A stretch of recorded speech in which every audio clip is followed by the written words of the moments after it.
Bears will hit the field in 4 short days in Bourbonnais as the smell of football is officially in the air. I'm your host, Will DeWitt, and I want to preface the show by letting you know that if you're not excited right now, you better go check your pulse, because with 4 days left and 2 positions left to preview, we're kind of finding ourselves here at the Bears Brothers in the midst of crunch time. So here goes nothing. Today's show, it's all about the Bears backfield. To help me break down the backs, I'm joined by 3 of my Bears brothers. With me, I have Brandon Hazlett, Nicholas Moriano, and making his debut, Mark Tellerico. And Mark, since you're the new one on the show, you've been with us since January, but first time on the show, want to just let people know a little bit about you, what you do? Sure. I am a teacher at a high school in Jonesboro, Arkansas, and I'm born and raised in Crystal Lake, Illinois, which is about 45 minutes away from Chicago. So just Bears fan my whole life, and I'm enjoying my summer there because it's way too hot in Arkansas. There we go. I don't doubt that whatsoever. Nick, Brandon, I just wanted to share something with you. I came home today, and in the mail, I found our 3 Hall of Fame game tickets. So I just want to say they're here. We're going. It's official. And our enshrinement tickets are still on the way. I think I figured it out with FedEx. We'll find out, but they should have been here already. So that's upsetting. But no, you guys doing well? Had a good week? Yeah. Doing real well. Went and seen Miranda Lambert in Little Big Town on Saturday, so that was cool. There you go. What about you, Nick? What have you been up to? Last weekend, I was just, I visited my girlfriend in Minnesota. We did a dinner detective. It was like where you had to find a murderer within the crowd that you were in. I thought I had it all down. I thought I took 2 pages of notes seeing like, oh, that's a suspect. That's suspect. I was completely off, but it was a lot of fun. It was good seeing my girlfriend too. It sounds like Nick, no doubt about it. Thinks he's right. Totally wrong. And me, I've been working at a high school journalism workshop for the past 2 weeks. Been a lot of fun, a little bit of lack of sleep, but I'm still here. I'm pushing through. But honestly, it's cool to see all these aspiring journalists. I think I say that every year, but the group of kids, they just keep getting smarter, more versed with technology. And honestly, the sports skits I had over the weekend were phenomenal, getting them on camera, helping them out. A lot of fun. And I actually met Windy City Gridiron's Jacob Infante there. It freaked me out that he was a high schooler. Didn't know it, but he was there. We had a good time getting to know one another, and he might be pitching in with a little bit of content over here as well. We'll figure that out as we go. But fellas, it's time to just dive right in and begin with the man who reached 10 100-yard rushing games quicker than sweetness. He's the first Bear ever with 1,000 yards in each of his first 2 seasons. He is the 30-year man out of Indiana, and his name is Jordan Howard. Howard was talked about a lot throughout the offseason. However, fans and analysts weren't discussing his third year in Chicago and how he'd be utilized in a new-look offense. Instead, the talk surrounded on whether or not he would even be a Chicago Bear, if Ryan Pace if he would trade him before the draft. But alas, Howard is still here. I think he is. Nick, is Jordan Howard still on the roster? He is. I remember Instagram disappeared. All the pictures disappeared. He is still on the roster, though. There you go. I don't think I've asked you that question since like round 2 of draft night, so I wanted to make sure one last time before we get into the show. But yeah, if all goes according to plan, I think Jordan Howard, he's going to be continue making an impact here in the Windy City. So last season, let's take a look. The one trend that we noticed, we discussed throughout the entire year, was his inconsistency. He'd have big-time games, like his 140-yard performance against the Steelers, or even when he averaged 8.3 yards per carry against Detroit. He had 125 yards on 15 attempts in that game. But then there were a handful of weeks that he'd average less than 4, 3, and heck, even 2 yards per carry. And on top of that, there's plenty of instances where he wouldn't even eclipse 50 yards rushing in a single game. Now, of course, if you remember correctly, that's due to a ton of factors, including predictable play calling, no options in a passing game, and offensive line woes, especially later on in the year. But just to note, according to NFL's Next Generation Stats, Howard did face, 8 players in the box, 43.12% of his about 280 rushing snaps last season, which was like 3rd in the entire NFL. But the great news is, fellas, that all of that should be a thing in the past. Howard should now become more consistent because he's in an offense surrounded by other playmakers. So, guys, I want to know, how do you see Howard fitting in the grand scheme of things? And, Nick, I'm going to go to you first. That's a good question, because this offense, you would think it's going to benefit Howard because, again, the Bears are not going to be running into those 8-man boxes as often because of the play calling itself. But still, the running back has to be able to catch. And that has been something that Jordan Howard has not been very consistent with as well. He said that to NBC Sports that his problem started in high school, just not having his hands in the right position. But he also said in college he wasn't asked to catch the ball a lot. But I would still assume that those college coaches taught Howard how to catch. And at this point, when will he learn? In this offense, you need to be able to catch. I just taught one of the campers yesterday how to catch football. It's one of the most routine things you do. So if he can't do it up to this point, that's what worries me a little bit. But again, he's not facing those 8-man fronts as often as he's going to face that he did last season. So I think he will have better, yards per carry, be more effective in the running game, not have those droughts where he's not getting those even 50 yards a game. But again, I still worry about that, the catching aspect. Sure, no doubt about it. Let's go over to B real quick. When you're looking at the offense, do you see him being able to remain the main guy? I think, of course, his offense is going to be a little bit more pass heavy than he's seen in years past, but for him to put up 2 1,000-yard seasons on some really bad Bears teams, I am excited about the potential he can bring with this new look offense. Oh, absolutely. And I think he could still be the main guy because teams know how big of a threat he is with the 2 1,000-yard seasons that he's had in the past. Some of the bigger games he's had, like the Detroit game, like you just brought up. But he's really, really going to benefit if he can work on catching the ball. I mean, Nick just talked about it, and the example I was going to bring up was when he dropped the game winner against Pittsburgh at home in the end zone. Mike Glennon drops back and passes to Jordan Howard, and it was there in his hands, and he just dropped it at the pylon. So, I mean, those are things he's going to have to work on to be able to be a bigger part of the offense, but I think he's still going to be the main running back. Absolutely. Sure. Mark, what about you? What are your expectations for Howard coming into his third year? Or do you believe he'll be able to step up his game? Do you think he's going to get the same amount of touches? What's your take? I think that he could step up his game, and Nick was talking about how he won't be facing 8 men in the box like he was the previous 2 years. But the thing is that if defenses know that he can't catch, then they know that if he's in there, that they're probably just going to be running the ball with him. And like if Cohen's in there, they're like, okay, it's going to Cohen. It's going to be a pass out there. But if they know that it's just going to be a run, then they might be able to pack the box again. So he might be facing some of the same problems, which is what I'm concerned about. But he's gone on the record and said that he's really focusing on working on catching the ball as much as possible. So I guess we'll see how that goes in camp and see if it's really improving. But he is a true baller, and he's performed well on some really bad teams. So I don't expect that to change. I mean, it's not like he can't catch. I mean, if you're looking at last year's stats, he did have a catch percent of 72% on 32 targets. I mean, it's not great. It's not what you want. It could definitely have improvement, but 72% is still. It's not like he's dropping over 50% of his balls. The thing is, he's had bad drops. That's what I think. Okay, so yeah. In clutch moments, it's Atlanta week 1. Then there's a walk-in touchdown he dropped against the Saints. It's when everybody's locked up, and that's going to happen to these Bears receivers, tight ends. They're going to get locked up at some point, and someone's going to have to get the ball. Maybe Howard's a guy that's open. Is he going to have the mental toughness to actually be able to catch this, routine, just a little pop-up? It's just something that he hasn't shown that he can do. So that's what concerns me more. Like you said, he does have a good, a decent catch percentage. It's just when the drops have happened, they just, exemplify and just make it that much worse. No, they're definitely, gut-wrenching, heartbreaking, all of that. No doubt about it. So, guys, we've talked about a lot of maybe some things that we're worried about when it comes to Jordan Howard. I just want to take a moment, and you guys can chime in as well, to talk about some things I really like about his game, especially when you go back and you watch the tape, because there are some things that he does extremely well. I mean, obviously he does in order to have 2 1,000-yard seasons to start his career. And of course, being a Hoosier alum myself, I get a little bit of excited talking about my running back.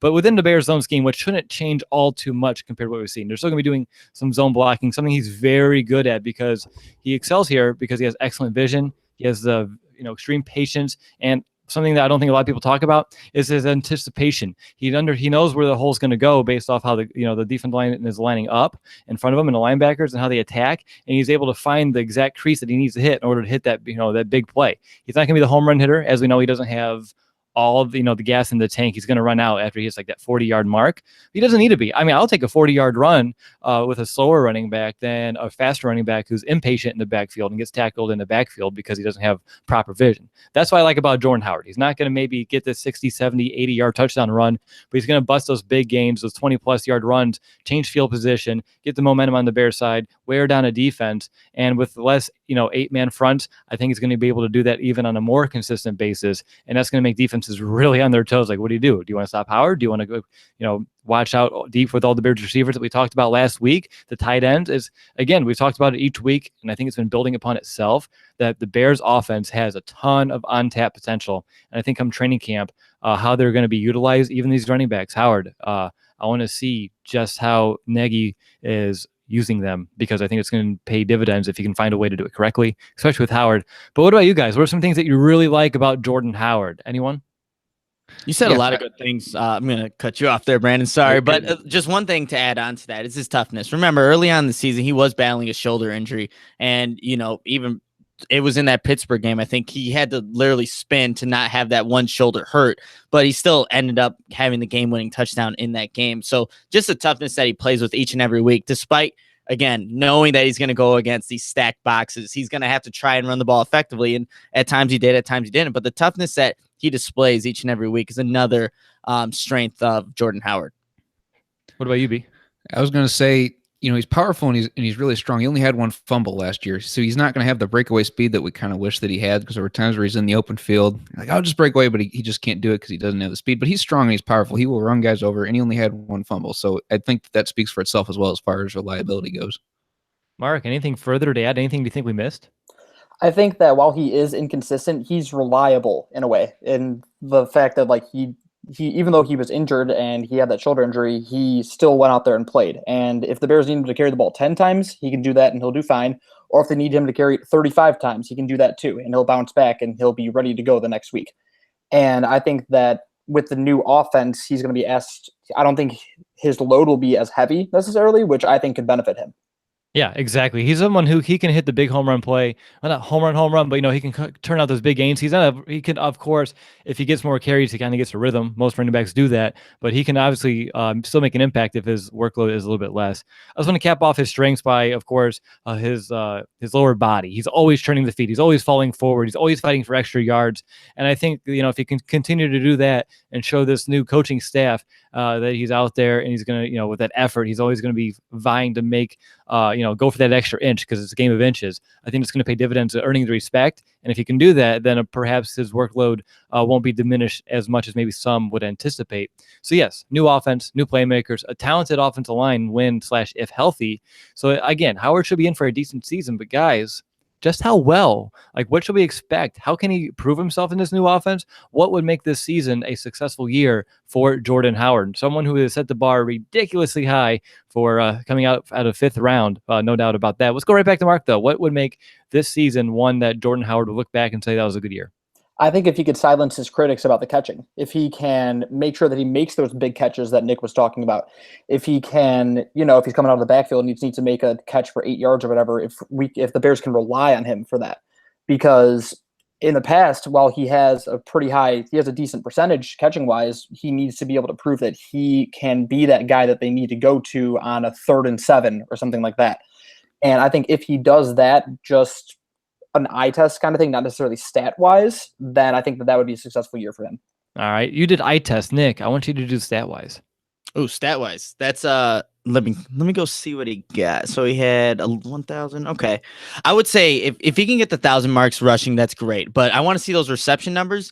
I mean, just comparing them because we have to. Obviously, Matt Nagy coming from Kansas City. Kareem Hunt had 53 receptions. Jordan Howard only had 23. And again, it goes back to that catching aspect in the game. So if Jordan Howard can maybe have, let's just say, 7 more receptions, 30 yards, but they're maybe bigger catches, not just a little dump off in the backfield. That would be a little bit better. But again, if he's doing what he's doing rushing wise, that's fine. It's just that catching aspect. Can he not be just a one-dimensional back where it's a liability where you have to take him off at 3rd and long because he's not going to be able to catch out of the backfield. So maybe having those 30 receptions for he had 23 receptions for 125 yards, 30 receptions for maybe 200 or something like that. That would be good.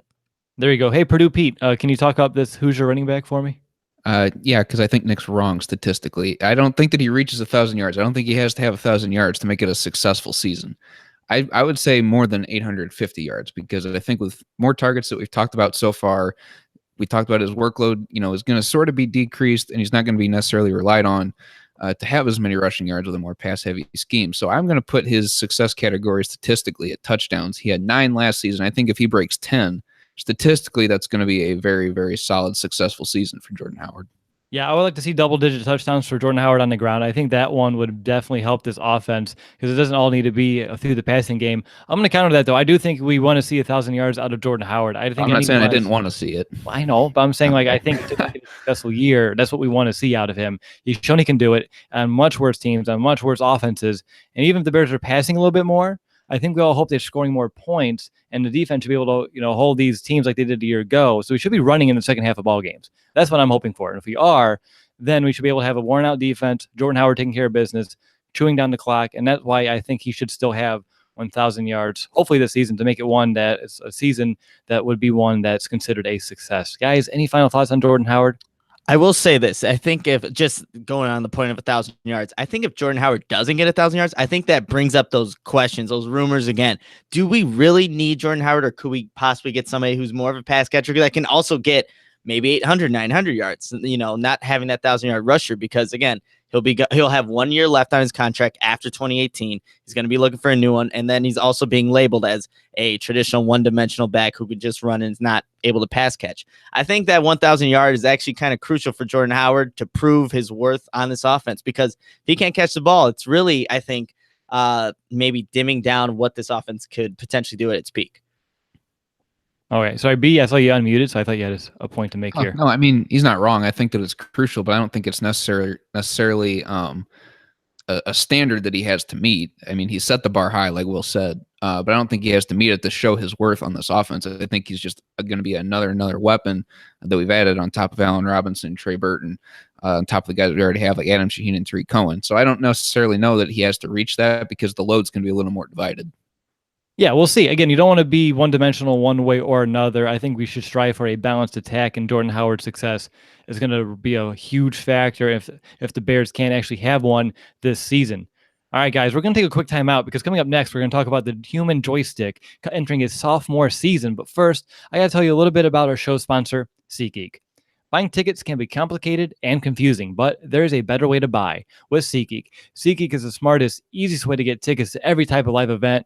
Whether you're searching for a last-minute deal, planning a night out with friends, or need to find a perfect gift, SeatGeek helps you find the best seats at the best prices, fully guaranteed. There's nothing quite like being there in person, and SeatGeek will get you closer to the action for a great value. As you know, all the Bears brothers have the SeatGeek app on our phones, our devices, and it's by far the easiest way that we've been able to shop for tickets. We can be anywhere, and within a few taps, instantly find some seats. Again, every week I'm looking at Bears tickets for you guys. And again, still plenty of tickets for the Hall of Fame game. We're going. Love to see you there. There's already a handful of Bears fans that reached out via email, via Twitter, on Facebook, asking if we're going to be there, trying to meet up with us. And I want to meet up with as many people as possible, either at the Hall of Fame game, Erlichers and Tryman, and of course we're going to be down in Miami come October for another game as well. So check out any of those if you want to hang out with us and join some fellow Bears fans to cheer on the Bears, because we all know just how well we travel here in Chicago. SeatGeek is the web's largest search engine ticket. SeatGeek is the web's largest search engine ticket. Oh my gosh, I can't do it, guys. I'm going to try it again. Will's going to take a breath. SeatGeek is the web's largest event ticket search engine. There's an extra E word in there I couldn't spit out. Discover events you love. Search all the ticket sites. Seat location to get the best deals on tickets. Make SeatGeek your go-to app for finding the best deals in every type of ticket, from sports and concerts to comedy and theater. And of course, the best part of all of this is our listeners get $20 off that first SeatGeek purchase. Just download the SeatGeek app, enter the promo code BEARS today. That's promo code BEARS, BEARS, for $20 off your first SeatGeek purchase. All right, you're listening to the Bears Brothers podcast. I think my tongue is officially untied, so we're going to go ahead and roll right through this conversation, and we're going to lead right into Tarik Cohen, who had a strong rookie year with over 700 total yards, which was evenly split between rushing and receiving. He had a handful of plays last year that just made you pop out of your seat, get up and cheer, and the hope is that 2018 is going to even have more of those big-time plays by this second year back. Cohen's number one asset, of course, is his physical gifts, like his speed, his agility, his field vision, and it's easy to see him as a strong fit in this Bears' versatile attack on offense. So, guys, when you're looking at the roster and the offense as a whole, how do you expect to see Cohen utilized? Because last year he only clipped 10 or more rushes in 3 games, and he had 5 or less rushing attempts in over half of the games. I think it was like 8 or 9 games. So where does he fit? What's the expected workload on the ground and through the air for a Tarik Cohen? And Nick, I want to let you kick things off. Man, Tarik Cohen, obviously last season was not utilized correctly at all, and he wasn't even on the field as much as he should have been, but he's a guy that can play running back, obviously receiver, couldn't put him at a bunch of different positions along this offense in Matt Nagy's system. And in terms of where he's going to line up, on how many plays he should get running, it's going to be up to Nagy and like the scheme for each and every week, because again, Tarik Cohen, they expect him to maybe fit that Tyreek Hill kind of mold, but he's going to be in the backfield a lot more than, Hill was ever, obviously being a receiver. But yeah, Tarik Cohen's going to have a big year just because he's so versatile. And that's what Matt Nagy's been preaching, all offseason heading into training camp, versatile guys. And Tarik Cohen's just another guy that can line up anywhere. Versatility. It's been a theme all through our countdown to camp. The Bears bringing in versatile players. I think Tarik Cohen is the epitome of what a player can be versatile. Let's go over to Mark. What's your take on Cohen? What's perhaps maybe your favorite part of his game? What that he brings to the table? I like that he's an electric player. The fact that anytime he has the ball in open space, you really don't know what's going to happen. And he's not Devin Hester. Like, I'm not saying that, but like when he gets the ball in open field, like he like turns the other way. It's like, what are you doing? But he somehow creates something. And he's kind of like a must-watch player in a way because he's so athletic, he's so quick, and I think him being small, like it adds to it because it's just like, look at him out there. Like that makes no sense how he's able to do those things. But I think that just watching him play, and I think that now that he's actually in a good offense and a good system, I think he's going to excel because he actually has a coach that really can utilize him when last year he was so underutilized or just used in the wrong situations. So I'm just really looking forward to seeing him in an offense that really fits him. I agree. Last year's an offense, like you guys mentioned, is highly mismanaged, and now he's coming to an offense. I believe he called it during OTAs. It's an offense that was, quote, built for me. So I believe this is going to be an offense for him that he's going to, blossom under. I mean, we saw glimpses of it last year. He had over 700 total yards, but yet we just knew there's so much more just bubbling beneath the surface. But of course, there are things that maybe, Tarik Cohen needs to improve on. He's not a perfect player. Not many are. What about you, Brandon? What are some things that you hope he kind of cleans up this year? You talked about earlier with Jordan Howard's vision. I hope that's something that Tarik kind of improves on because he's kind of impatient waiting for the hole to open up. There's times where he'd be running and he just immediately bounces the ball outside because the hole between the tackle and the guard just isn't there. So he needs to be able to find a way to increase his patience. And if the play is not there, don't make it a negative play. And just for fun, I went back and looked at his draft profile. It said, with his size, there's not really a for sure way how he's going to fit in the offense. And he doesn't have much special team experience either, which I find kind of ironic that he took that play that I think Mark was talking about, the no, yes, punt return against San Francisco. So I just to add to the versatility thing that we were talking about earlier, that's something he's obviously good at, but he needs to improve his vision and his patience to be able to find the hole and wait. And if it's not there, just be able to at least get back to the line of scrimmage and not make it a loss. I would argue that's more of a patience and a vision thing. I think when you see him in the open field, his vision is on display. He knows how to make guys miss and where the open pockets are downfield so he can extend plays. I think maybe the one area that I would like to see, and again, it's small, is just a little bit more awareness along the boundary. There's a couple of those plays last year where he had his foot on the white paint and then the play was called back when he had plenty more room to go. So if he can, just keep that foot in maybe just 4 more inches, again, it's awareness, it's body, awareness. I think if he can do that, of course, some bigger plays will happen. Again, it could just be a handful of circumstances that's kind of compounded upon itself that make me think it's a trend. We'll see if it happens again this year too often. But again, it's a small thing, but it's those that limit plays. Because remember that one that he had that huge touchdown and then his foot barely grazed the side? It didn't. I watched that play like 12 times earlier today. I'm looking at he never puts his heel down. I don't know what these refs were looking at. I saw that play. I rewinded it 12 times, slow motion. That's a touchdown. Regardless, the Bears won that game. But, man, I don't know. If you would have had that foot 2 inches more to the left, no one would question it. True, but it was still a touchdown. All right, that's fine. You can stand by that. I mean, it doesn't change anything now, so that's cool. But all right, so Cohen, we're all very excited about his potential in this offense, and I don't think anyone's really fearing a sophomore slump. I know I'm not. Instead, I'm expecting him to take several steps forward. So, guys, I want to know, what are your expectations? Where do they lie? And more importantly, is 1,000 total yards out of the equation here for Cohen? Because I don't think so. I think that's more than reasonable. Let's go to Mark first. I don't expect a sophomore slump, but I am a little concerned because I feel like there are some pretty lofty expectations in this offense because every time you bring up Tarik Cohen, everybody's saying, oh, Tyreek Hill. And Tyreek Hill is an insane player, and nothing against Tarik Cohen, but if Tarik Cohen's going to turn into Tyreek Hill, then the Bears are going to be in really good shape. If they have him and Howard, that's going to be incredible. So I just hope that he can handle the fact that those expectations are present. But I don't expect him to be Tyreek Hill. I don't expect him to bring in 1,200, 1,300 yards receiving or anything like that and all those big plays. But I think that 1,000 total yards, I think that's definitely possible. I think it's just really going to depend on if he can get open in the field as he develops into more of a receiver, because I don't see him getting more touches in the backfield as a running back. I see him getting more as a receiver. So if he can get open in the flat, and if Trubisky can really develop also there and give him the ball when he's open, then I think that 1,000 yards total is definitely possible. Yeah, and on top of that, I want to mention we haven't even talked about this. You brought up a great point about him as a receiver. When you think about Cohen, you think about running back, and we're in running back mode. And maybe we should have brought him up during the receiver episode as well, because he's going to be utilized there just as often, if not more, than out of the backfield. And guys, we're at the Panthers game last year, and he had that great route and that deep ball that Trubisky delivered, and was able to make a huge run after the catch as well. Last year, he was noted to being like a very precise route runner, and this is an offense that thrives off precise route running. So maybe he's going to be able to make some of those catches in the intermediate passing game as well, not just taking short catches and turning upfield, but he's able to get open, find open pockets in the zone, downfield, making those short to medium to intermediate ranges. Of course, the deep ball as well. He's fast. He can stretch the defense vertically. Well, what about you, Nick?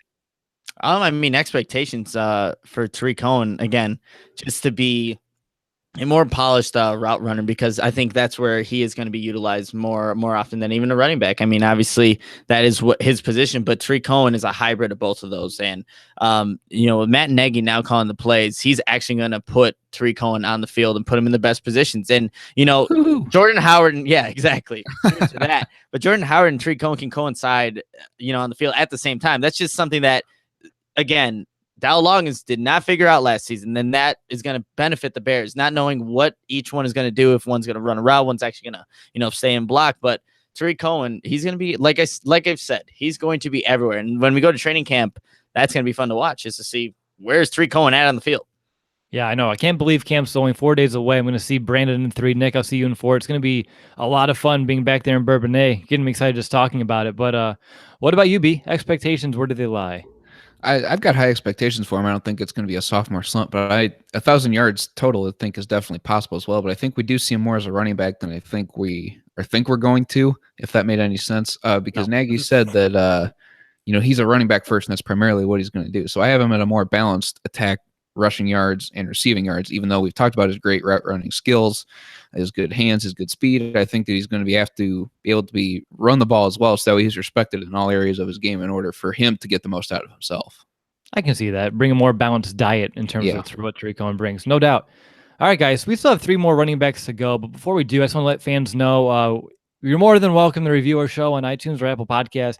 Every time we get one, it just helps our discoverability just a little bit more, so we can reach more Bears fans. And of course, this is a very important time to do so, because plenty of fans who aren't really keeping up on the team throughout the offseason are looking for strong Bears content, strong Bears talk. I believe we fit that mold. So if you believe that as well, I would encourage you, if you haven't yet, and there's over 211 of you that have done so, but review our show on iTunes, Apple Podcasts. Let us know what you think. You can argue, if the fact that you're listening here past my tongue-tied ad read, it makes me happy, makes me know that you at least enjoy us. So I apologize about that tongue-tied. It's weighing on my mind, so I'm going to just say sorry. But we have 3 running backs to go, so we're going to move on to this conversation. Again, leave a review if you would like. Next up, guys, is Benny Cunningham. He was used sparingly last year, to say the least. When he was out on the field, he was more of a receiver and not too much of a rusher. He had 20 catches and only 9 rushing attempts all year long. We already spoke volumes about his special teams impact a little over a month ago during our special teams preview episode. But let's look at him purely through an offensive lens here. I'm intrigued to know your guys' thought on Benny entering camp. Do you guys have expectations for him this year on offense? And maybe where does his value kind of lie? Because I've seen kind of both ends of the spectrum here when it comes to Benny Cunningham. Some believe he can be a backup to Jordan Howard, say if Howard did go down to an injury. Some don't think he has the ability to carry the load. I want to know what you guys think, because honestly, I don't know which way I lean. I'm towards the middle. I haven't seen him really carry a load, so I'm very worried, personally. That's me. But Nick, let's go to you first. Yeah, I don't know if he can carry a load, but he reminds me, again, going back to the Kansas City Chiefs, a lot of Shakandrick West and how they utilized him and Benny Cunningham. Those guys were both utilized as third down backs who would be able to block a blitzing linebacker or go out for a pass. So when I look at how maybe Nagy can utilize Benny Cunningham, it's in a similar way. And I mean, just looking at the stats for last season, they're pretty similar. Benny Cunningham, like you said, had 9 rushing attempts.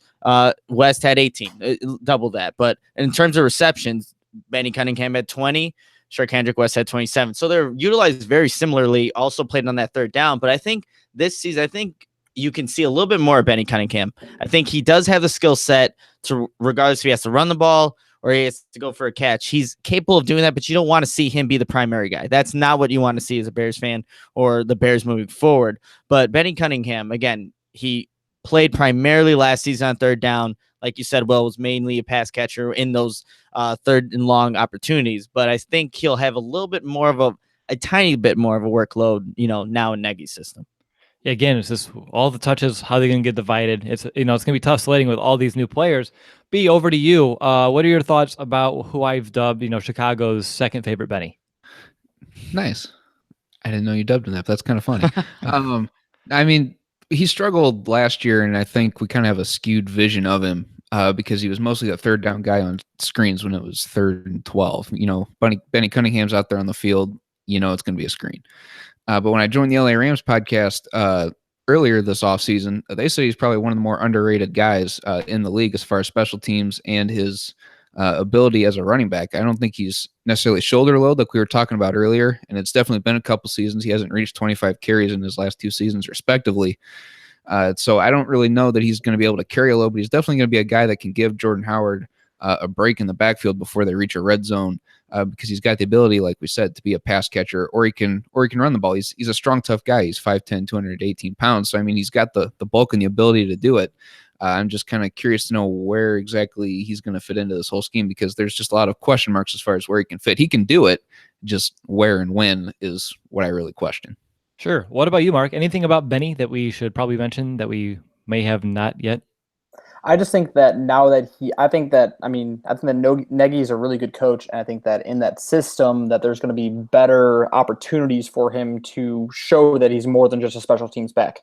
And once again, I think that a lot of it's going to have to do with how well Tarik Cohen plays on the field. If he's going to be lining up as more of a receiver, then is Howard going to be playing all 3 downs, or is Benny going to be coming in the 3rd down?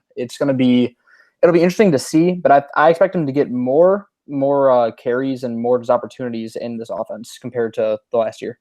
All right. I think that's really all we need to speak about Benny. Again, I think at camp, we're going to find out where the Bears value him in terms of like how the reps are divided up. I don't foresee him dropping really any lower than where he's at, unless a couple of guys that we talk about momentarily kind of, surprise or blow the expectations out of the water. But speaking of that, let's just go right ahead to the next guy up on my list, and that's Taquan Mizell. He was claimed by the Bears last year off of waivers, and he only appeared in 3 games, but he did not find himself on the stat sheet. However, I think he's like a dark horse-ish candidate in this offense. He provides more value in the passing game, but he was still an effective rusher at Virginia. He was an all-purpose back there, and in his last 2 collegiate seasons, he had 127 receptions, which was about 1,100 some odd yards receiving, to go along with 1,600 rushing yards. He is the only player in ACC history, by the way, with 1,500 yards rushing and 1,500 receiving yards for their career. So he is a very versatile back. I think Steve Letizia, our site writer, he wrote about Mizell, probably April, about perhaps being one of those burst on the scenes kind of guys here in Chicago in the new system, because how he kind of fits Nagy's mold much, much more than he did under Fox. And maybe that he was brought in, Pace kind of knew like there's going to be a change in a year or so. So brought him in a little early just to make sure he can have him. He was in the Ravens, and he was one of those last cuts. The Ravens were trying to see if they can still find a roster spot for him. So he does have potential. We'll see. I don't know what you guys think, though. So what do you like about him? What makes you a little bit wary? Not really NFL experience to really draw off of here. Let's go with Mark first. Well, as you said, there's not a whole lot of NFL experience. I think he only played 3 snaps all of last season. And despite the fact that he's not really known in the NFL, and he had a solid career in college, he was actually a stud in high school. I was looking up some of his high school information. He got like a 97, 96 rating on 24/7 Sports, which is out of 100. That's really high. So he has the ability to be a stud. I think that he just never really clicked in Virginia's system. And while it's hard to click in the NFL, I think that with a new offense, with new opportunities, he has the opportunity to be sort of a trick play kind of guy. If he comes in and there's like, oh, what's this guy going to do? What's he bringing to the table? Because he's kind of a sleeper. And I think he has the ability he can make some things happen. It's just really going to depend on how well he does in the preseason when he gets the opportunity. Right. It's going to be really hard for him to really, bump up the roster spot because of just how much value Benny Cunningham has on special teams. Nick, I want to go over to you. What are your thoughts on Mazzell? I think if he has a strong camp, another strong preseason like he did a year ago, they might try to stash him on the squad, but who knows how that'll play out.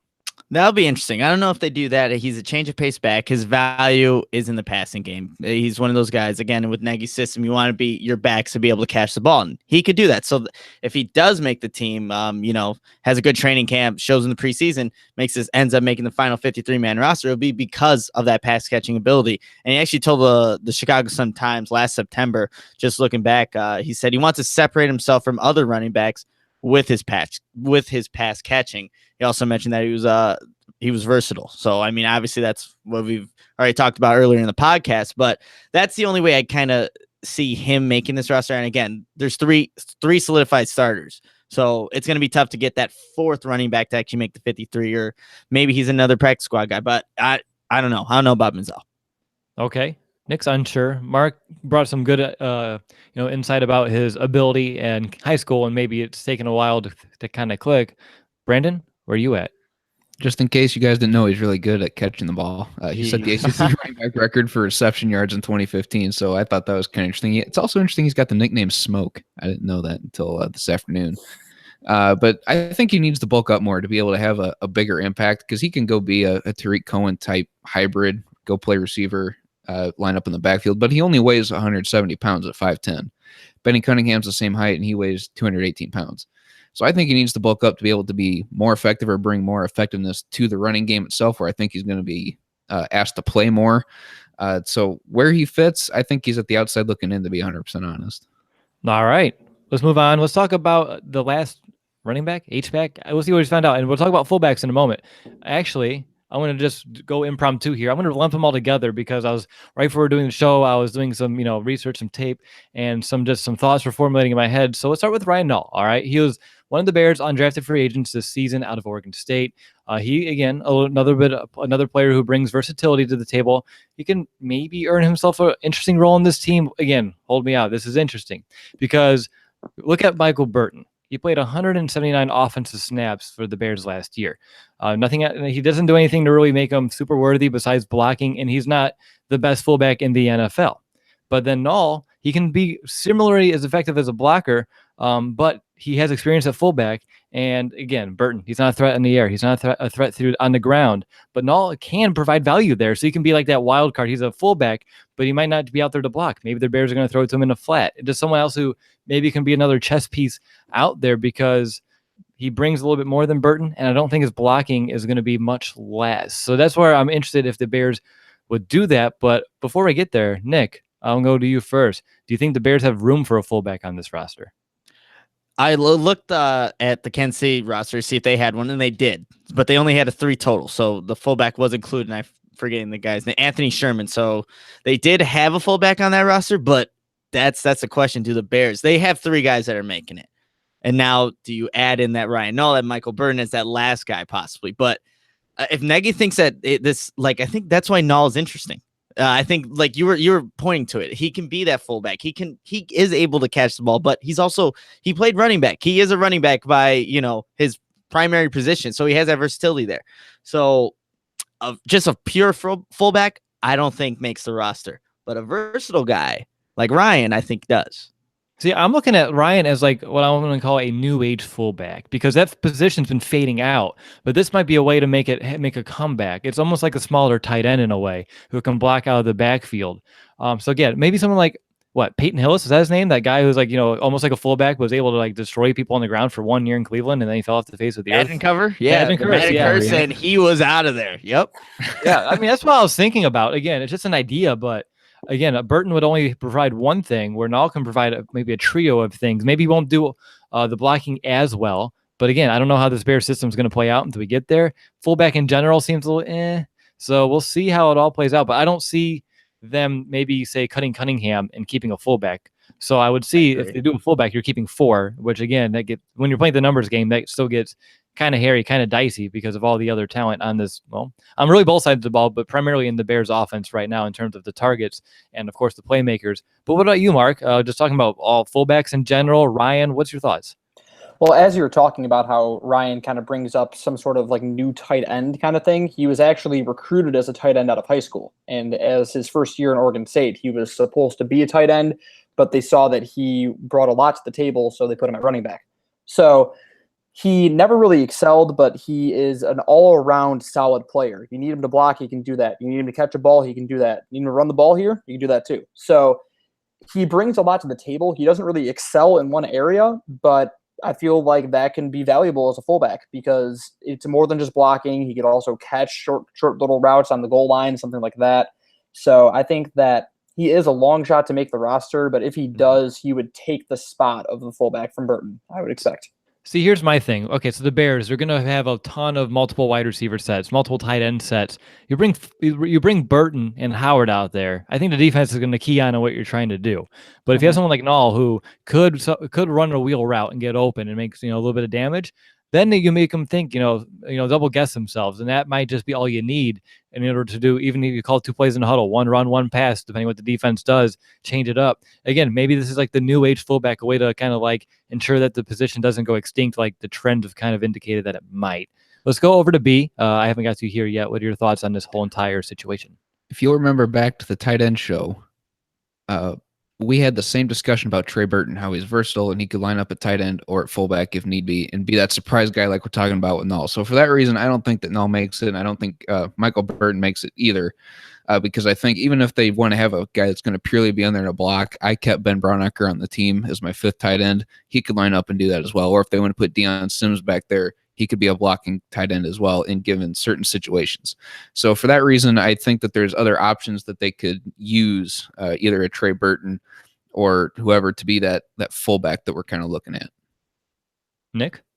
Found something interesting on Null just doing some research. He actually told NBC reporters on a phone interview that the Bears told him that they want Null to play that big back, whatever that essentially means. But Null liked the fact that's why he signed with Chicago, is that he will actually be playing his position running back in the NFL, and that he will be essentially the Bears' big back. And I also found that like the short yardage guy. I mean, see, that's the thing. Is it just the short yardage guy, or is it again Fridge more of that 2.0. versatility? Fridge 2.0. Well, maybe. But the thing is, he's going to be. They brought him in because he will be playing that running back position as a big back. But they said, of course, you need to show out in training camp, show that you can make this team be, compete with a roster spot, because we already have people in place. So we'll see what ends up happening. I know I mentioned Madden earlier. His favorite player, or his favorite Oregon State running back, was Steven Jackson. And I used to love using Steven Jackson. I think it was Madden 07, Madden 08, truck stick. And that's what Null really plays like. If you watch his highlights or just watch his tape, the dude just trucks over everybody. It's crazy. I mean, you won't be able to do that in the NFL. Maybe it's smaller corners, but yeah, he really plays like, his idol. And I used to love using him in Madden. Wow, look at that. That's just like a poetic Full ending circle. to that conversation. Yeah, exactly. What's the circumference? Anyone know? No. See, I'm pulling out physics like 2 weeks ago. Now I'm doing geometry. I need to stop it. You had All right. more of these subjects. I'm all right. We'll just shut up and move on to the Bears talk. All right. I'll listen to myself there. All right, guys. I have like 6 or so questions to end the show, some big picture ones, because I do have some legitimate concerns about this position. We talked about all the potential that they have. And honestly, it's more than potential. We know what these players can do. We just want to see them do it on a more consistent basis. But first, I want you to know that we're going to be at training camp. We kind of talked about it, hinted at it throughout the show. Nick's going to be there. Brandon believes he's going to be there for the first time in like 3 years, which is very exciting news. And we're going to be doing throughout the majority of training camp, post-camp podcasts. We did that last year. They were a hit, and we're going to be doing those again. So just a heads up, once training camp begins, just keep checking your feed, because we're going to be launching podcasts like no other. And the season's here. You're going to be hearing from us more often than not. Probably more, what did we do last year? 5 shows a week during the season. So, we're going to be around here. So definitely stay tuned. But all right, guys, talked about all these running backs. Let's look at the big picture. And I just talked about my concern. And here's my largest concern. And I think we need to address it. And you know me, on this show, I don't like to talk about predicting injuries, but I'm looking at this, the Bears running back situation. And if Jordan Howard needs to miss some time, even if it be a couple of weeks, who takes over his role? Because I don't think they have another running back that can fulfill a Jordan Howard role, a bell cow back, someone who can, carry the load, run 15 to 20 times a game and be effective at it. Nick? You got me. I mean, honestly, if it's just Cohen, Cunningham on the roster, That's a tough one because I don't think Cohen's set out to be that guy that can get 20 carries a game. He's not built for that. Obviously, being a smaller type guy, but you're gonna have to utilize him and Cunningham to split the load. But again, that's not making the offense as effective as it would be just with Howard taking, a majority of those snaps. But that is a concern because obviously we know that Howard was dealing with that shoulder injury. If something were to come in again, and has to miss time, that's going to be a big concern because there's no one that can really carry the load right now other than Howard. Mark, what about you? What's your level of concern if that situation would arise this season? Jordan Howard's tough. He'll play through injury, but you never know. Yeah, like you guys said, if there's an injury, I would be concerned because I love Cohen, but I don't think he can get the ball 25 times a day, like 25 times a game. I think he would get destroyed. And it would just be it is definitely concerning because I don't know who would take that spot. So hopefully he doesn't get injured because I don't expect his workload to be as much as it has been the last couple of years, and he's a tough guy. But running backs deteriorate pretty quickly now, so it's definitely possible. It's definitely a concern. B, anything further to add? I think we all have the same concern here. Yeah, it's definitely a concern, but I think if you're looking for a guy that's going to come close to doing the same job, I think it's going to be Benny Cunningham because they're about the same size, 5'10", 220-ish. And in 2014, I'm looking at Cunningham's career stats here. He had 66 rushes in 2014. So it's not that he can't shoulder a load. It's been a long time since he has been. And if Jordan Howard's out for an extended period of time, I think Cunningham's kind of your best option to do so. But I don't know how long he'd be able to sustain carrying the running load by himself. All right, I want you to dive into those stats a little bit deeper. Those 66 rushes, what did he average per game? Because if you do that, that's less than six carries per game still. So that's not really shouldering a load, but I want to see if he had any games like 10, 12, some odd rushes and see how he fared. Yeah, per game it was 15.4 yards a game, which is kind of, Yeah, kind of. That's sad. Right. We can't live off of that. I mean, No. we might be able to move the ball through the air, but if we don't have a running back, then we're in the exact opposite situation that we were a year ago. So yeah, definite concern. We'll see exactly how it plays out. And again, maybe they have to do a variety of like Cunningham, Cohen, and then maybe Mazzell if he's still around on the practice squad to elevate him. But again, a definite concern I have. But I think the Bears are confident with those bottom tier guys somewhat, and because they didn't really address the position too much this offseason. So we'll see how it all plays out. But let's move on. And I'm looking at Kansas City Chiefs running backs from a year ago. Okay. Last year, they had 300 rushing attempts and 125 passing targets combined. Now, let's use those numbers as a baseline. And it's time for math because, Will's all about bringing random subjects in here. How would you divide those rushing attempts, which again, 300, and passing targets, 125 between the running backs? How do you see that kind of, playing out if, say, those numbers hold true and we're very close to that again in 2018 with Nagy's first year in Chicago? And Mark, you're a teacher, so I'm going to let you go first. I know you're not a math teacher, but you're still a teacher. I am actually. I'm a resource math teacher, so I do teach some math. Hey. But okay, so 300 rushes. I mean, I would expect Howard to get about 2/3 to 75% of the carries there. I mean, I just don't see him getting less than 200 personally. Okay. And I think that would work best because Cohen, if he gets 100 or more, I think that's underutilizing him as a receiver. Yeah, that's very fair. What about, okay, so then receiving wise, you have 125 passing targets. How do you divide those up? 125 passing targets just to running backs. I would say Cohen's getting about 75 and then 75 to 80 just targets in general. And then Howard will be getting the rest. All right. And Nick, how about you? You're good at math, right? Oh God, I don't even remember the first numbers you threw out. Like 300? 300 rushing attempts. Kareem Hunt had 272 last season, was the leading rusher. Jordan Howard had 276 last season. That sounds about right then. Yeah. I mean, I would expect him to be he's not going to get the ball as much this season. There's no way. I don't think he will. Again, it's being split up. The Bears ran through Howard. I really don't want to give an attempt at these numbers. I have a point to argue. Okay, so you're looking at it a little bit more narrow because even though he had that amount of rushes, how many short drives did we have? Because we had to keep punting. We couldn't move the sticks. So if we can, have more longer sustained drives, more opportunity. I think he can keep that number around 270. I think that's a very fair number, especially for dividing it up more. If we're going to be on the field more, definitely more opportunity for him to get the ball. True. I can't argue with that. Nice. I still don't have numbers for you though. That's okay. What about passing targets? I think Mark hit the passing targets on on the head. Yeah, Tarik Cohen had 53 receptions last season. If he gets, I think, around 70, a little bit more. He's definitely going to have more than he had last season. I mean, I think We're talking about targets though, not receptions. targets. True. I don't even know how many targets Cohen had. Probably around the same in the 70s, if I'm not mistaken. Probably. So, okay, B, do you want to throw in numbers? Or do you want me to move on? I have a fun one for you if you want to go. Let's do the fun one.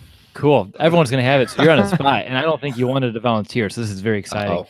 All right, so it's World Emoji Day. And I had this down yesterday, and the Bears kind of stole my thunder on Twitter using some players and emoji comparisons. So I'm not going to copy off of that. So I'm going to call an audible here. I want you to go around the horn and describe how you feel about this position group by stating the emoji that you are. So you're up, Brandon. And I know how much you love emojis. Yeah, I don't hardly use them at all. I can't even find the fire emoji half the time. That's the one I use the most often. Geez, confidence level. I think it's in emojis. I think it's going to be hammer. I think I'm real solid with this group. I think they're going to be strong like a hammer, strong like a nail. I guess if there's a nail emoji, I don't know. Like I said, I don't use them all that much. I really regret volunteering for this one, but I think confidence group is a nail because I'm pretty confident that this group is going to be solid with those three guys that we talked about. I think we nailed the hammer on the head if we're going to put those 2 and 2 together there. So that's kind of the emoji that I'm using because I'm running out of a lack of words here. But I'm overall very confident in this group. Just finding an emoji is not. Well, that's a good thing. You don't need words. You just need emojis, which is, that's what we do now. Right. Welcome to 2018, Brandon. I love how I saw Mark and Nick immediately go to their phones to kind of browse the emojis. Oh, yeah. Which is perfect because that's why Brandon's on the spot. He had no way to prepare for that. Nope. Let's go to Mark. What do you got?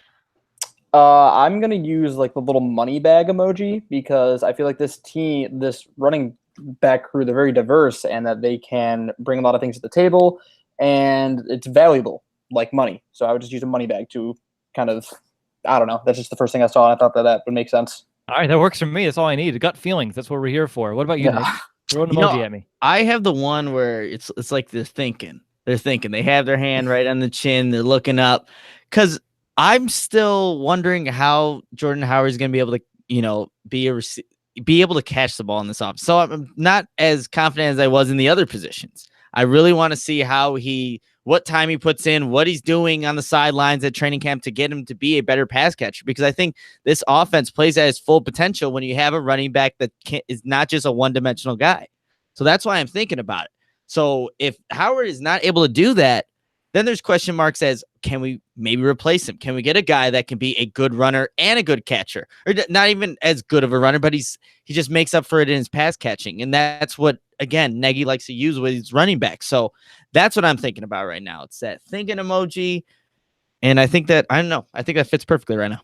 I like it. I'm gonna go ahead and do the cop out one because this is my thing. No, actually, no. I thought someone was gonna do it. The little thunder and like the thunder lightning emoji. So I thought that would be perfect because I think you're gonna get heavy doses of Jordan Howard and Tarik Cohen all year long, and together they're gonna become a top tandem that we kind of saw glimpses of last year, but they weren't able to do it on a consistent basis due to all the reasons that we talked about throughout the show. Everything that if you're a Bears fan, you definitely know what I'm referring to here. But yeah, no, thunder, lightning. Let's go. Let's get it. They're gonna have 1-2 punch out the backfield to see what they can do. I'm excited for it.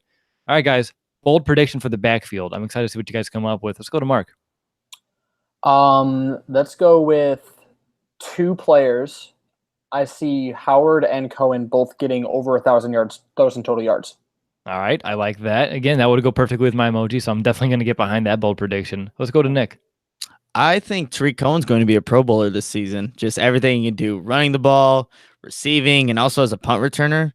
That'll get him a nod at breaking the Bears. I think Pro Bowl drought, 3 straight years without an actual Pro Bowler. There have been alternates, but no one's been actually, a Pro Bowler. So I think Tarik Cohen's going to break that. All right, let's go over to Brandon. What is your bold prediction? My bold prediction is that Taquan Mizzell makes the team and somehow gets on the field for some decent playing time. Decent playing time. I like that. All right, so for me, guys, all right, here we go. I like this one. Jordan Howard, he is going to match his career total right now for touchdowns. So he has 15 total for his career. He's going to get 15 this year. We're going to be in the red zone. Teams are going to be spread out wide, leaving the middle of the field wide open. A draw play, it's going to work. He's going to have 15 touchdowns this year. I like it. You like that? I like that. All right, I like that too. He'll double it up. All right, guys, so let's go around the horn. And the last thing we need to do is find out who's going to lead the running backs in some statistical categories. And I'm going to do total yards. Nick. Ooh, total yards. We'll go Tarik Cohen. I think, just in this offense, he's going to have so many opportunities, whether it is at running back, receiver, screens. There's so many ways you can get Tarik Cohen the ball. He's going to be the one that leads that category. All right, Mark, I'm going to give you yards per carry. For Tarik Cohen? No, or for just in general? You're going to look at the whole entire unit, and you're going to decide who's going to lead the team. Okay. Yards per carry is going to lead. I think Tarik Cohen, actually, because I think that Howard's going to get the bulk of it, so he'll be getting around 20 carries a game probably, and then Cohen will be getting the ones where I don't know if it's like a shotgun read option kind of thing, but he'll have more 7-8 yard bursts here, and then he has the opportunity to break free for 60, 70 yards. So I would expect him to not have as many yards, but have a better average. All right. I think we're going to get 3 Tarik Cohens here in a row. Brandon, receptions? Tarik Cohen. Good one with another. I could have went with Benny Cunningham, but I don't think he's going to get enough playing time to be able to compete in that category. Yeah, I think you're 100% spot on with that assessment, but I'm going to go right back to, let's go to Mark. He's paying attention now. Let's go with rushing touchdowns. Jordan Howard. All right. Nick? I'm going to give you the tough one. Rushes for 20 plus. Ooh, rushes for 20 plus. We'll go Jordan Howard. He can get that 20 plus. It's just anything beyond that, the gas just kind of runs out. So it'll be Jordan Howard. All right. And last but not least, Brandon, you might be double dipping here. Receiving touchdowns. Yeah, I'm double dipping. Tarik Cohen. All right. Well, I'm going to let you go and find your inhaler. All right, guys. All right. That's it for all the questions I had to end out the show. Any final thoughts about the Bears running backs before we sign off? Not really. We didn't ask what you're going to be watching at training camp, though. Oh, that's been a staple. See? That's a staple. That's a staple at the end of these episodes. So, all right. Will, I'm going to ask you, what are you going to be watching at training camp on Saturday and Sunday? Well, thank you for asking, Nick. I was, this is a staple. I was very disappointed that you forgot to add that into the show, but I'm glad you caught it right before we signed out. So for me, when I'm going to go at training camp, I'm excited to see the split for Tarik Cohen. How often is he in the backfield? How often is he split out wide? And on top of that, for Jordan Howard, I want to see how he's feeling out this new offense, this new scheme, this one that is a team that maybe they did try to trade him this year and no one had suitors for him. Because again, a lot of these rumors come up, and there's something behind it. And I wanted to see how he comes out. Does he come out with an attitude, or does he come off pissed off? Because if he can come out here pissed off and run some people over, I'm not going to complain about it. But I think the big question, guys, training camp, though, the number one thing, I think we know what we're going to do with Tarik Cohen. I think we understand Jordan Howard. How's that bottom looking? I mean, Benny Cunningham seems like a lot with the special teams value, but does Mizell, does Null, do they do something to make the Bears question giving them a roster spot? Because again, after Jordan Howard, we don't have anyone who can perhaps carry the workload. Can someone find a way to step up in that spot? That's something I'm going to be looking through throughout training camp, but more specifically, probably preseason games. But Nick, I'm going to go right back to you. What do you got? Ooh, okay. I'm replying to someone on the chat here, but I'm going to be watching Howard and seeing that extra time he puts into catching. I really am going to be focusing on that because he said he's going to be doing that, at practice and just working on his mechanics there. He said that in high school, he didn't know how to catch, which is really weird, but that's one of the first things you do. But I want to see what kind of work he puts into that. And you already alluded to it, Will, is where's Tarik Cohen lining up in this offense? I know he's going to line up everyone. I've said that multiple times in this podcast, but I'm really interested in watching that because I remember last year we went to training camp. We saw Tarik Cohen. I think he had like an end around. Everyone's oohing and on. And I think you're going to see more of that just because he's going to have the ball a lot more in this offense. So that's going to be fun to watch. But those are the two things I'm going to be watching when I go to training camp on this weekend. Yeah, I'm going to add one more thing here to Tarik Cohen. If they can find a way, and they will find a way to get him and Taylor Gabriel on the field together, how does that speed impact the defense? That's something I want to see because I think having them paired out there in one form, fashion, or another is going to really stretch the defense thin, especially vertically. And what's that going to do for the system? They're just going to play prevent. The Bears defense is going to play prevent. Everyone back up. They're going to be that patented Vic Fangio prevent when they're all just standing back there. Oh, jeez. Yeah, that's exactly what it's going to be. I'm sure the offensive line would love that. All right, but let's go to Mark. Mark, I want to know, are you planning on perhaps making it to camp? I am not. I wish I was, but I'm actually I'm about to take it's like an annual vacation kind of thing up to Michigan this weekend. So nice. That. But no, that's awesome for you because I was hoping to meet you in person, but that's okay. But so now you need this is a little harder for you. I want you to imagine you're at training camp, imagine you're Bourbonnais. When you are there in your mind, what would you be looking for? to see how Jordan Howard is doing as more of just a running back. Is he doing well at catching the balls? Is he doing well running routes? How is he doing outside of what we already know he can excel at? Exactly. And Brandon, your turn. What do you got? Yep, couple things. I took what Coach Nagy said to heart about Tarik Cohen. He's going to be a running back first. He's going to have a simple route tree. So I'm interested to see if that's expanded at all, if he gets more in-depth routes, bigger route tree to learn on and expand on. And also I'm interested to see if Taquan Mazzell makes it. I think that there's a serious chance if the Bears only keep 2 quarterbacks, which we will discuss on Thursday. But I think that there is potential for him to make the team depending where the roster falls as far as quarterbacks to keep, tight ends they keep. He could potentially make it if he shows enough. Hey, there we go. That's another variable that I was waiting for and you're waiting for. So yeah, quick turnaround, guys. It's training camp's coming down. We've been counting down, and yeah, we have 4 days. We have one more position to go. So up next, you're gonna expect to see us talking about quarterbacks here in about 2 days. I think we're going to record that on Thursday evening. So either you'll be watching Thursday evening, maybe you'll be listening Thursday evening if you're on top of your podcast feed. If not, Friday all day, the day before training camp's first practice. Definitely listen to what we have to say about the quarterbacks. Or on your way to training camp. Hey, if you have a long drive to training camp, you can definitely knock out a few positions in one. So that's exciting. But yeah, that's going to do it for this episode. I want to thank you all who have watched live. Definitely appreciated. We appreciate you coming in each and every time we have a show. It's awesome to see that chat rolling. And I know once the season comes, it's going to kind of snowball, which is, I'm very excited to see how that chat kind of, develops over the next couple of months. And of course, if you're listening on the podcast, no matter your Android, your Apple, your whatever app you use, if you stream it on our website, however you're listening to me right now or watching me, I just want to say thank you. Brandon appreciates it. Nick appreciates it. I know Mark does as well. All of us do. So yeah, expect a ton of great content coming your way out of us. But yeah, we're going to talk to you soon, talk about Mitchell Trubisky's year 2. What can he do to keep all of this? We talked about receivers, running backs, tight ends, offensive line. It all comes down to one man, though, Mitchell Trubisky. We're going to talk about him in 2 days. But until then, bear down, Chicago.